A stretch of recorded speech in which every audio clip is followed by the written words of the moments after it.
광주 신세계가 제출한 엉터리 교통분석에 대한 비판이 커지고 있습니다. 백화점 확장으로 일대 교통지옥이 불을 보듯 뻔한 만큼 광주광역시가 교통분석을 다시 해야 한다는 목소리가 큽니다.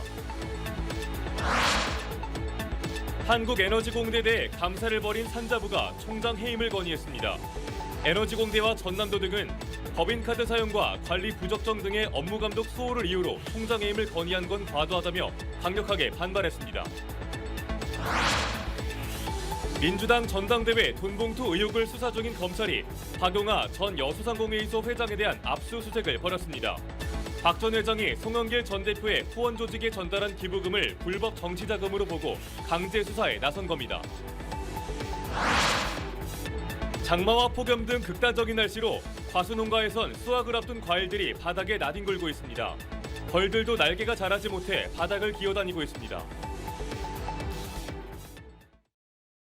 여러분 안녕하십니까? KBC 8시 뉴스입니다.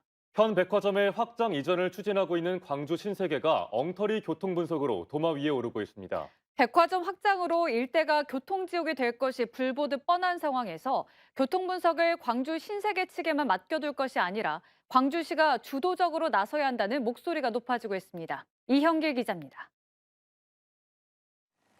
백화점이 확장 이전하면 이용객은 3.5배 늘어나는데 주변 교통량은 최대 16% 늘어나는 데 그친다는 광주 신세계 측의 교통분석. 광주 신세계는 단 16%의 교통량 증가로도 일대 도로가 사실상 마비된다고 분석했습니다. 광주광역시는 이를 토대로 이르면 8월 광주 신세계 확장의 핵심 절차인 도시계획 건축 공동위원회를 계획하고 있습니다. 시민사회에서는 공동위원회를 늦추더라도 교통분석과 상권 영향 분석 등에 광주시가 보다 엄밀히 나서야 한다는 입장입니다.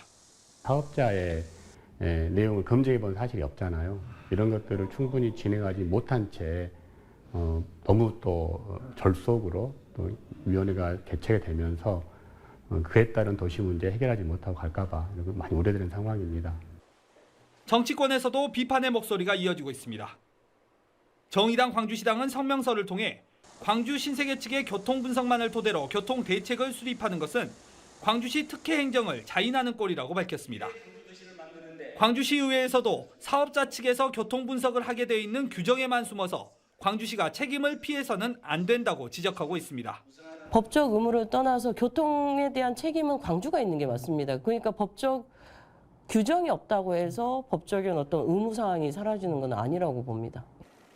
기존 백화점 부지의 상업공간 재활용 가능성과 대규모 재건축 아파트의 입주, 임동 전방부지 개발까지 교통지옥을 예견하고 있는 상황. 광주시가 보다 적극적으로 교통대책 마련에 나서야 한다는 지적입니다. KBC 이영길입니다. 광주 중소상인들도 의문이 많은 교통조사를 바탕으로 이뤄진 광주 신세계 지구계획안의 철회를 촉구하고 나섰습니다. 대기업 대규모 점포 광주 상인 대책위 등은 신세계가 4배 확장될 경우 활동 인구는 3.5배로 증가하지만 교통량은 16%만 증가한다는 교통분석 계획서는 교통체증 문제를 희석하려는 행위라고 지적했습니다. 또 새 도로를 내기도 힘든 조건에서 시민이 사용하던 시 도로까지 신세계에 내주는 행정은 특혜라며 자체 감사를 실시해 특혜 행정의 실체를 파악해야 한다고 주장했습니다. 어등산 관광단지 개발 사업이 지나치게 민간 사업자 이익 중심으로 진행되고 있다는 주장이 제기됐습니다. 참여자치 20일은 신세계 프라퍼티가 제안한 어등산 관광단지 개발 사업 제안서에 상업 면적이 14만 3,600제곱미터에 달하는 반면 관광 휴양시설 면적은 9만 9,940제곱미터에 불과해 관광단지 개발을 빙자한 복합 쇼핑몰 사업이라는 의심을 지울 수 없다고 주장했습니다. 또 광주와 규모가 비슷한 대전시와 비교할 때 시가 현재 추진 중인 신세계 백화점 확장과 어등산 신세계 스타필드까지 모두 허용하면 백화점과 복합 쇼핑몰 영업 총 면적은 56만 7,844제곱미터로 대전의 2배 육박한다며 우려를 나타냈습니다. 한국에너지공대에 대해 3개월 동안 감사를 벌인 산업통상자원부가 총장 해임을 건의했습니다. 에너지공대는 법인카드 사용과 관리 부적정 등 업무 감독 소홀을 이유로 해임을 건의한 건 과도하다며 강력하게 반발했습니다. 지역의 우려도 커지고 있습니다. 구영슬 기자의 보도입니다. 산업통상자원부가 3개월에 걸쳐 벌인 에너지 공대에 대한 감사 결과 법인카드를 사적으로 쓰는 등 1억 2천만 원 상당을 부적정하게 사용한 사실과 직원 47명이 허위 근무를 하는 등 시간 외 근무 수당 1,700만 원가량을 부당하게 수령한 것이 드러났습니다.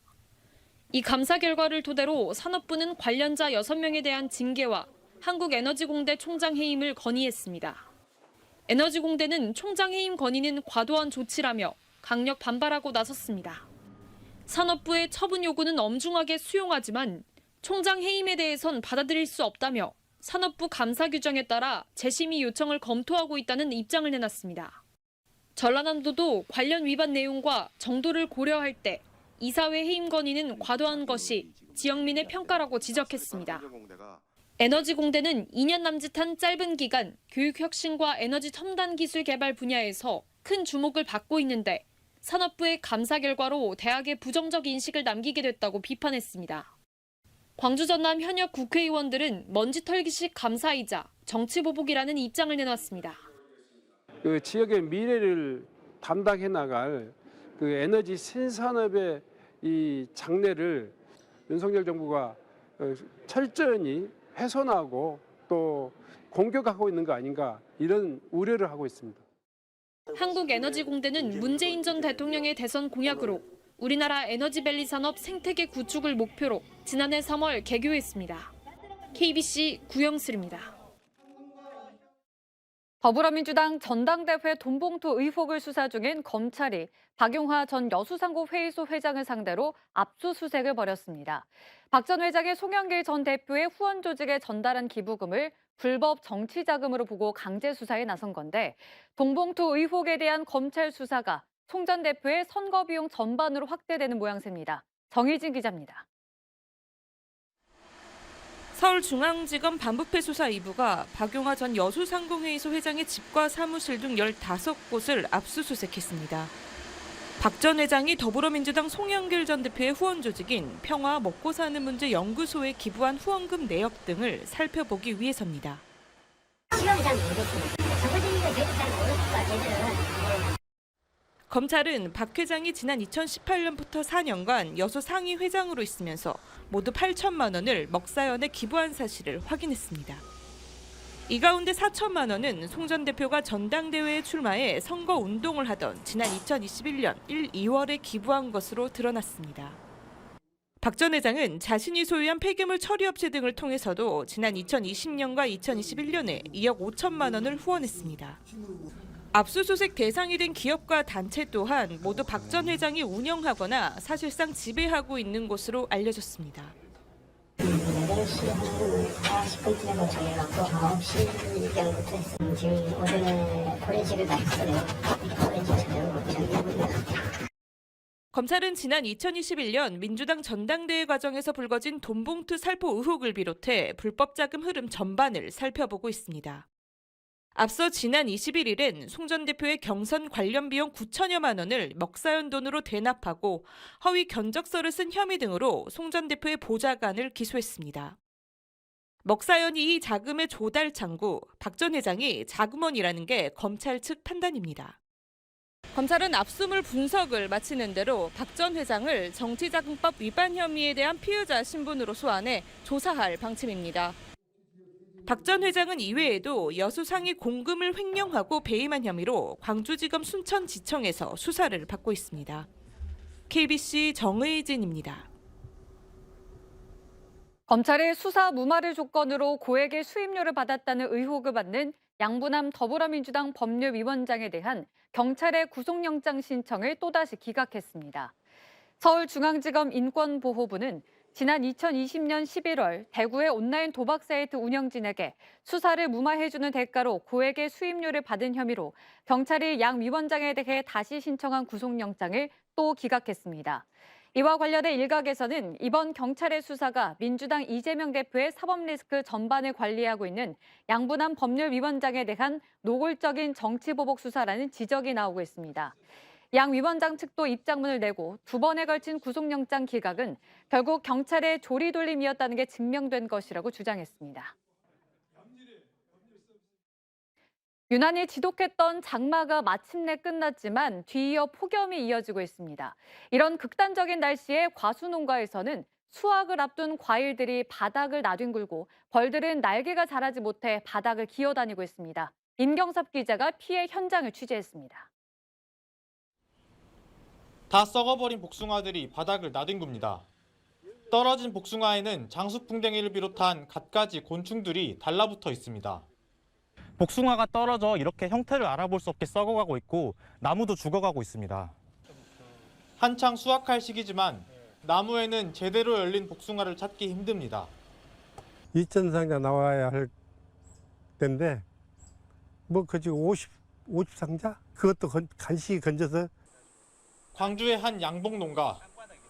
병에 걸려 날개가 자라지 못한 벌들이 풀밭을 기어다닙니다.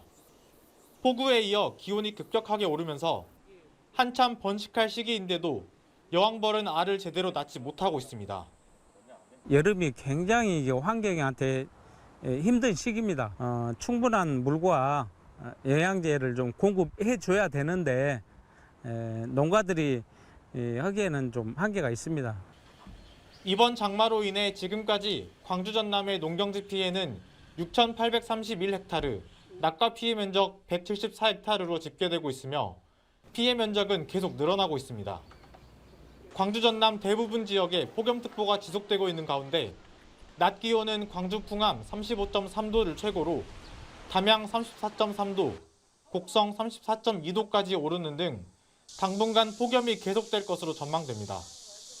이례적인 극단적 날씨에 농사를 망쳐버린 농민들의 속이 타들어가고 있습니다. KBC 임경섭입니다. 수탁 기간 만료로 오는 31일 문을 닫을 위기에 처했던 광주 시립 제2요양병원 문제가 전남대병원이 올해 말까지 운영하는 안을 긍정적으로 검토하면서 한 고비를 넘겼습니다. 하지만 노조의 파업 장기화에 따른 운영 파행과 남은 5개월 동안 새 수탁 기관 선정 등 넘어야 할 산이 많습니다. 정경원 기자입니다. 광주 시립 제2요양병원을 수탁 운영하고 있는 전남대병원이 올해 말까지 병원을 더 맡을 전망입니다. 당초 전남대병원의 수탁 기간은 이달 말까지인데 시립 제2요양병원이 새 수탁자를 찾지 못하면서 5개월 동안 수탁을 연장할 계획입니다. 전남대병원 이사회의 문턱까지 넘는다면 시립 제2요양병원이 문을 닫을 위기는 일단 넘기게 됩니다.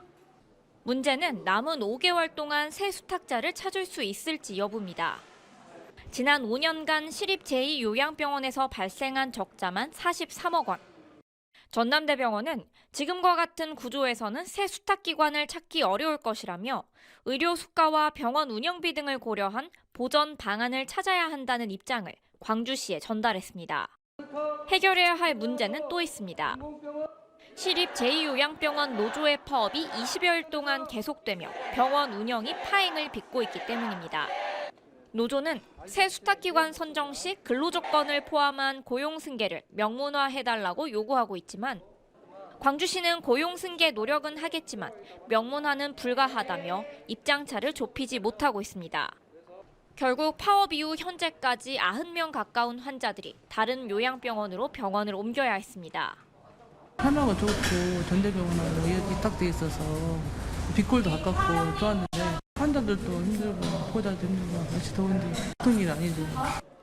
결국 광주시가 단편적인 사태 수습에만 골몰할 것이 아니라 장기적인 관점에서 공공의료를 지속해 나갈 방안을 찾아야 한다는 지적이 나오고 있습니다. KBC 정경원입니다. 광주시립 요양병원 사태가 장기화하고 있는 가운데 해외 출장 중인 강기정 광주광역시장에 조속한 귀국을 촉구하는 목소리가 이어지고 있습니다.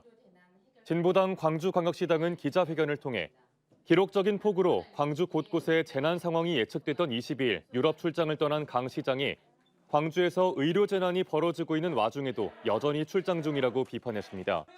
또 광주시립 제1, 제2요양병원이 환자들에 대한 의료를 제대로 할 수 없는 상황에 처해 공공의료가 무너지고 있는 상황은 광주시의 책임이 전적으로 있다고 강조했습니다. 최근 감사원이 4대강 사업에 대한 감사 결과를 발표한 걸 두고 환경단체가 반발하고 나섰습니다. 영산강 살리기 네트워크 등 광주 전남 환경단체는 기자회견을 열고 4대강을 원래 모습으로 되돌리는 결정을 뒤집은 정부 발표에 분노한다며 당초 계획대로 금강과 영산강의 보를 상시 개방하라고 강조했습니다. 지난 20일 감사원은 문재인 정부 당시 금강 영산강의 보 해체 결정이 이뤄진 과정에서 4대강 사업에 반대하는 시민단체가 개입했다는 결론을 냈으며 이에 환경부는 4대강의 모든 보를 존치하겠다는 방침을 밝혔습니다. 광주 지역 최대 규모의 육아 전시회인 KBC 베이비 앤 키즈 페어가 오늘 개막했습니다. 예비 부모와 어린이들을 위한 KBC 베이비 앤 키즈 페어는 오늘부터 나흘 동안 국내 90개 업체가 참여한 가운데 광주 김대중 컨벤션 센터에서 개최됩니다. 이번 행사에서는 최신 출산 육아업계 동향을 파악할 수 있는 다양한 프로그램 등이 진행되며 출산용품과 영유아 관련 교육 서비스, 가구 등 다양한 상품들도 선보입니다. 광주은행이 올 상반기 역대 최고인 1,417억 원의 당기 순이익을 올린 것으로 나타났습니다. 올 상반기 광주은행의 당기 순이익은 1,417억 원으로 이는 반기 기준 역대 최대 실적이자 지난해 같은 기간 1,249억 원보다 13%나 증가한 액수입니다. 광주은행에 속한 JB금융그룹의 올 상반기 당기 순이익도 역대 최대 실적인 3,261억 원을 기록했습니다. 전라남도가 반도체 특화단지 유치 재도전 의지를 분명히 했습니다. 박창환 전남도 정무부지사는 오늘 기자 간담회를 열어 이번에 지정된 반도체 특화단지는 파운드리 기업이라며 패키징 앵커 기업인 엠코가 투자를 확정하면 광주 전남 반도체 특화단지 유치에 다시 도전하겠다고 밝혔습니다. 박 부지사는 또 광양만권에는 2030년까지 15조 원 규모의 2차 전지 수소산업 투자가 예정돼 있다며 2차 전지 특화단지 지정에도 자신감을 드러냈습니다. 김영록 전남지사와 도청 공무원 30여 명은 오늘 도청 앞 맥도날드점에서 진도대파 크림 크로켓버거로 점심을 함께했습니다. 진도대파 크림 크로켓버거는 맥도날드가 한국의 맛 프로젝트의 일환으로 지난 6일 전국 400개 매장에서 동시에 출시해 일주일 만에 50만 개가 팔렸습니다. 맥도날드는 버거를 만들기 위해 한 해 동안 진도대파 50톤을 수매할 계획입니다. 고속도로를 달리던 액화질소 운반 탱크로리에서 화재가 발생했습니다. 오늘 오전 10시 반쯤 순천시 주안면 호남고속도로에서 액화질소를 싣고 가던 23톤 탱크로리에서 불이 나 소방서 추산 990만 원의 재산 피해를 낸 뒤 30여 분 만에 꺼졌습니다. 다행히 60대 운전자는 대피해 인명피해는 없었으며 소방당국은 조수석 타이어에서 불이 시작된 것으로 보고 정확한 경위를 조사하고 있습니다. 요양병원 4층에서 80대 환자가 추락해 숨져 경찰이 수사에 나섰습니다. 오늘 아침 7시 20분쯤 무안군 삼양읍의 한 요양병원 4층에서 80대 환자 A씨가 떨어져 숨졌습니다. 경찰은 코로나 검사를 받은 뒤 혼자 격리 중이던 A씨가 안전장치가 없는 병실 창문을 통해 추락한 것으로 보고 정확한 사고 경위를 조사하고 있습니다.